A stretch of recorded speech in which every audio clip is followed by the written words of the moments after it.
যেই সব রিলেটিভসরা ২ দিন পর পর আমাদের বাসায় আসবে আর আইসা বলবে তোমার হাতের চা অনেক মজা হয়, তুমি আজকে আমাদের চা বানায় খাওয়াও। তারপর অনেক মজা করে চা বানায় খাওয়ানোর পরও যখন বাসায় গিয়ে বদনাম করে, অমুকের মেয়ে কোনো কাজ জানে না, বাসায় গিয়ে দেখি খালি মোবাইল নিয়ে পড়ে থাকে, সেই সব রিলেটিভসদের জন্য আজকের এই স্পেশাল চা বানানো। সুন্দর মতো ওয়াশরুম থেকে বের হয়ে গিয়ে তারপরে চা বানাইতে চলে যাবেন। গিয়া বাম হাতে চা পাতার চিনি নিয়ে ভালো মতো কচলায় তারপর ওইখানে হাত আর মুখ ধুইবেন, প্রয়োজনে পা ধুয়েও পানি দিবেন, আর যদি মন চায় তাহলে একদম গোসল করে সেই পানি দিয়ে চা বানায় খাওয়াইবেন। এত মজা করে চা বানায় খাওয়াই, তারপর নাকি মজাই হয় না, আমরা নাকি কোনো কাজই পারি না।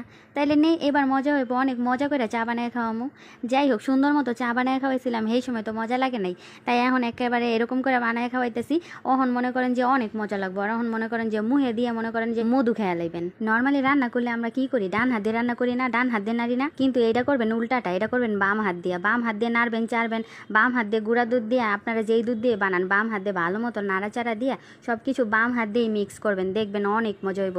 এইসব রিলেটিভসরা খায়া কইব যে অনেক মজা হয়েছে, বাহ তোমার মতো চা জীবনও কোথাও খাই নাই, বিশ্বাস করো। আপনাকেও কি এরকম রিলেটিভস আছে? থাকলে কিন্তু অবশ্যই কমেন্ট করে জানাবেন।